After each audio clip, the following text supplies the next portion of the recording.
isang panibagong gala, isang panibagong araw. Today is August 5, 2023, Saturday. Time check, it's already 3:15 na madaling araw. So today, uwi na kami ng Ilocos Sur para umattend sa birthday ng anak ng pinsan ko. Then nauna na yung mga kapatid ko. Then medyo traffic pa sa NLEX dahil sa gawa ng baha sa may part ng San Simon. From Pulilan to San Simon daw gapang ang biyahe. So kaya nagpahuli kami para hindi kami gano'ng mapagod sa biyahe, lalo na sa traffic. Yan, nag-skyway na lang kami para mas mabilis ang biyahe. Kasi tinawagan ako ng kapatid ko kanina, sabi niya traffic pa raw sa EDSA. So para makaiwas, skyway. Nandito na kami sa NLEX. Ang NLEX ay may kabuuang haba na 100.18 kilometers mula Balintawak Interchange hanggang sa Santa Ines sa Mabalacat, Pampanga. NLEX was built in the 1960s and it connects from Metro Manila to Central Luzon region. Yung father-in-law ko, kunti lang daw ang tulog. Ako, hindi ako nakatulog. Excited ako makauwi kasi ilang taon na rin ako hindi nakauwi mula nung pandemic. Mga 4 na taon na rin. So ngayon lang kami ulit makakauwi, ngayon lang kami ulit makakabisita sa lalawigan na aking sinilangan. Namin ang itlog. Ang labas namin ito, Ebon, Pampanga. Kasi Ebon yung tawag, ano? Sa itlog? Sa itlog, Ebon na. At eto na nga, haba ng traffic. Baha pa raw sa may San Simon, Pampanga. Kasi mababa na parte yun ng Pampanga eh. Ano, papansinin nyo, kulay pula, namumula.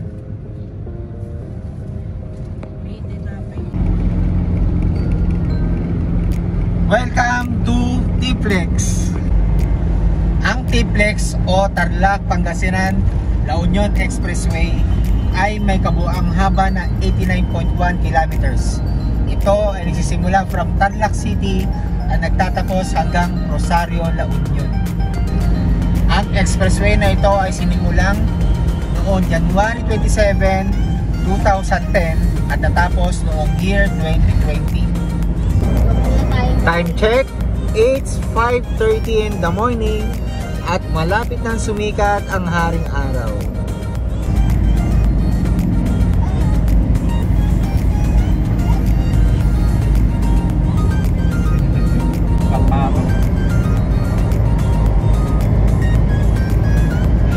Hello. Shout out kay Sir Brian Inocellas, kaya kay Sir Francis Cesar. Lain ko yun from FRC Group.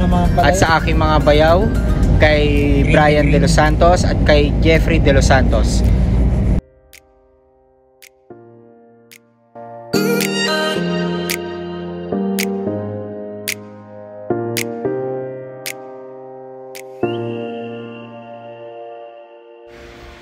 Sa mga nagbabalak po na kagala na gustong dumayo o mamasyal bandang norte,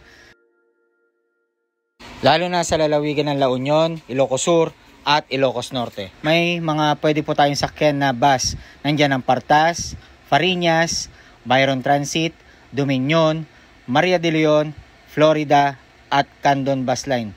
Yan lang po yung mga bus na medyo familiar ako.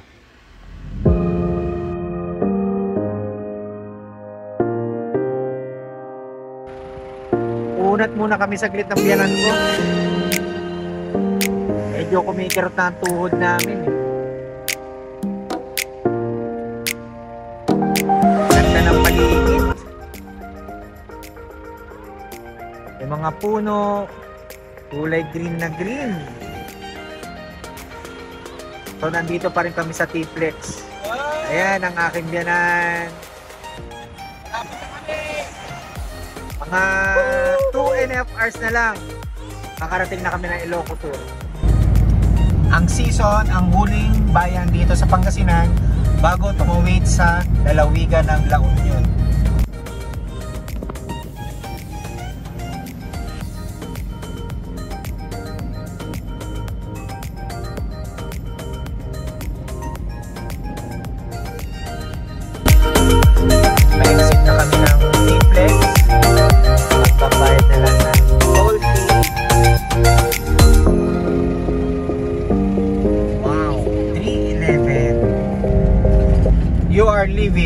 T-Flex. Thank you. So yan, nandito na kami sa Rotonda. Kakaliwa.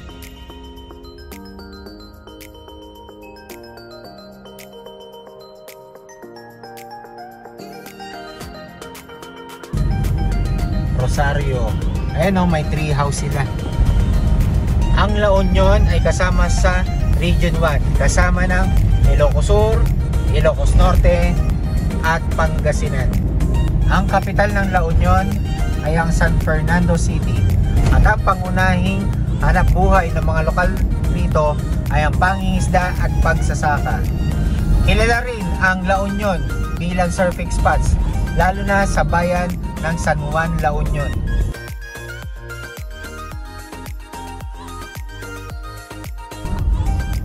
At dito na kami sa Bawang, La Union.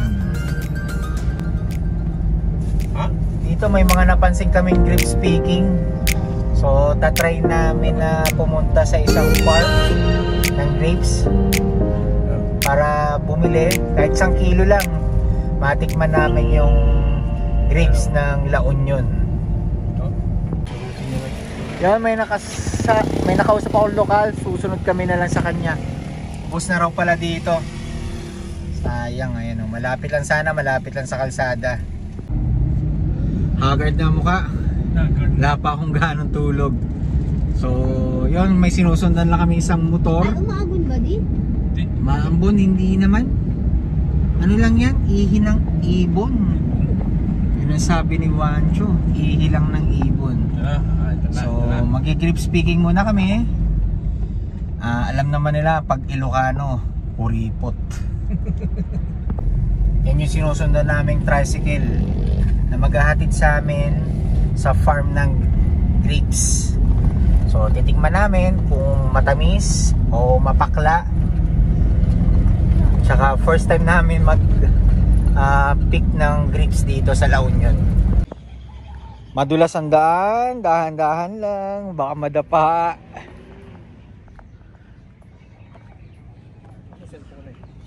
Ito yung grapes farm nila, oh. Ang lawak. Uy, may baka.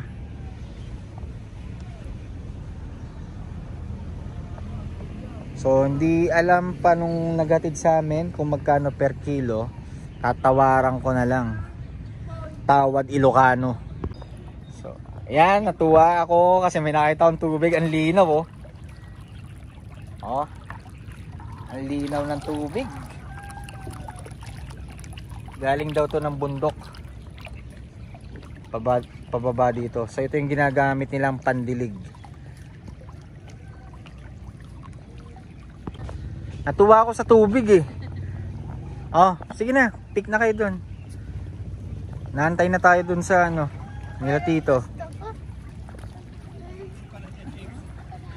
Ha? Natuwa ako eh, oh. Linaw eh. So may free pa silang grape juice, oh. Binigyan ako. Malasing tayo nito. Ang lasa tayo? Nay.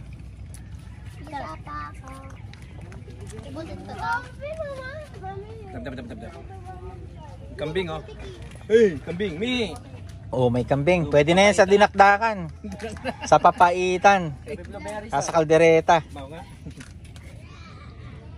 So may blueberry din, oh. Halo natin. Ubusin mo na, sir, para ano, hindi maghalo. Ubusin ko daw muna. Para hindi magalo yung lasa. Ito mang gusto niyo, sir.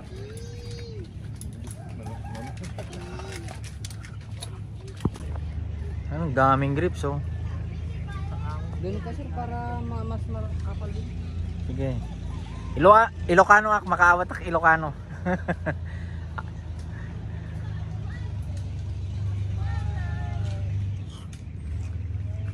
Magkano 1 kilo? 350.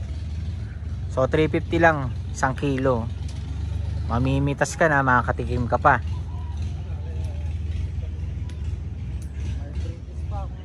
Oh, may free taste pa.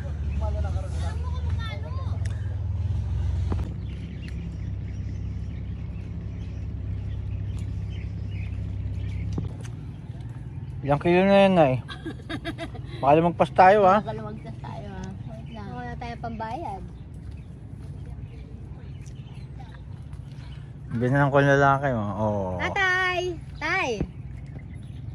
Wancho! Wancho!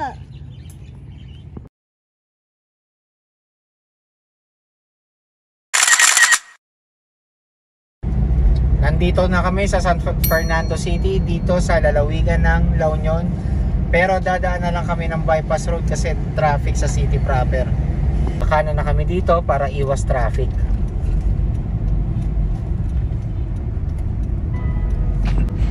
Nandito na kami sa bayan ng San Juan, La Union. Ang bayan na to ang surfing capital dito sa North Luzon.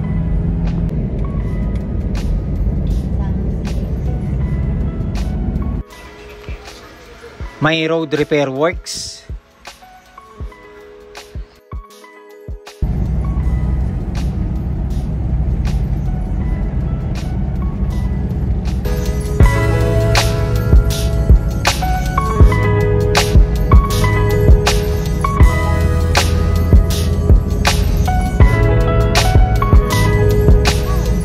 Dito na kami sa Palawan. Dito pa rin sa lalawigan ng La Union. Lawak ng palayan, no? Welcome to Bangar. Dito pa rin sa La Union. Welcome to Sudipen, La Union, ang huling bayan dito sa lalawigan ng La Union. Kung babaybayin mo ang from Rosario, La Union to Sudipen, it will take the travel time to 2 to 3 hours depende kung may traffic pa. Ganon kahaba ang lalawigan ng La Union.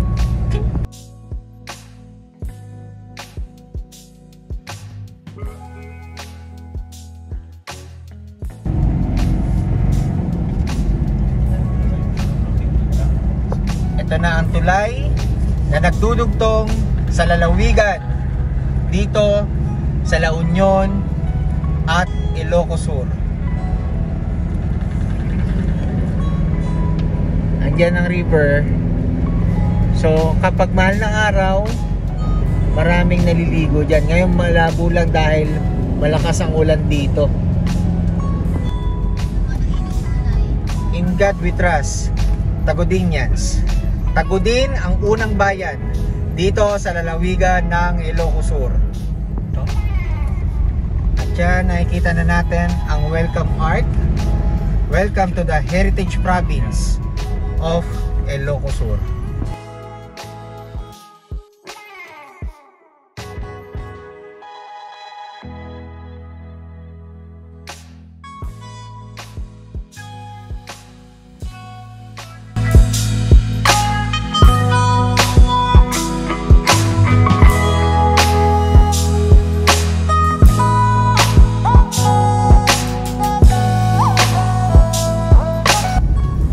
Pagsasaka rin at pangingisda ang pangunahing hanap buhay ng mga lokal dito. Ilocano rin ang pangunahin nilang dialect. Mais, palay at tabako ang mga pangunahin nilang produkto mula rito. Vigan City ang kapital ng Ilocos Sur, kung saan makikita ang mga sinaunang bahay na itinayo pa noong panahon ng mga Kastila. Ganyan ang tricycle dito sa amin, harap at likod. Bali kasya ang 5 pasahero dyan, 2 sa unahan, 2 sa likod, at 1 sa likod ng driver. Ang gaganda ng mga kabundukan, no? Eto na kami. Welcome to Santa Cruz, dito sa lalawigan ng Ilocos Sur, kung saan ako lumaki at ipinanganak. Eto na po ang daan papunta sa bahay ng aking tito, kung saan kami tutuloy ng ilang araw.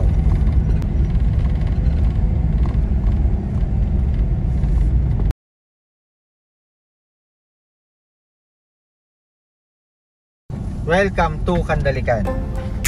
So, ito yung baryo kung saan ako nakatira noong bata ako. Actually, ito pinanganak, ito ako lumaki, Pero nag-aral ako mula grade 1, mula prep up to college sa Manila na. Malaki na rin ang pinagbago dito. Marami na nagagandang bahay. Dahil normally, yung mga tao dito nag-a-abroad.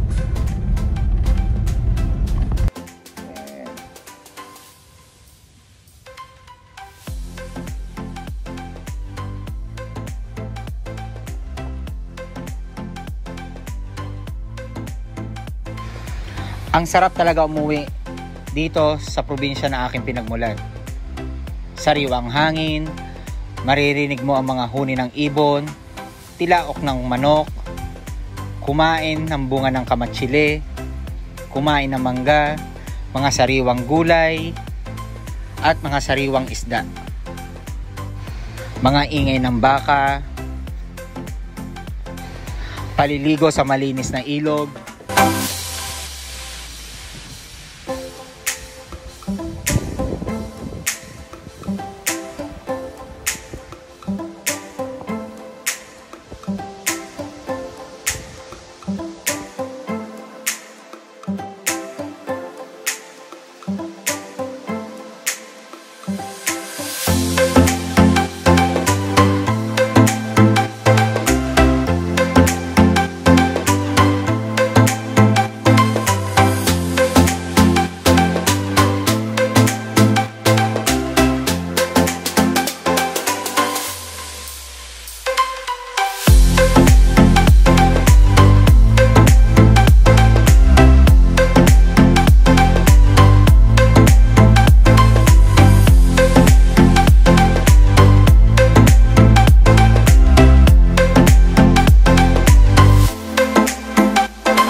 please click like, subscribe, at pa-click na rin ang notification bell para maging updated kayo sa mga upcoming videos namin.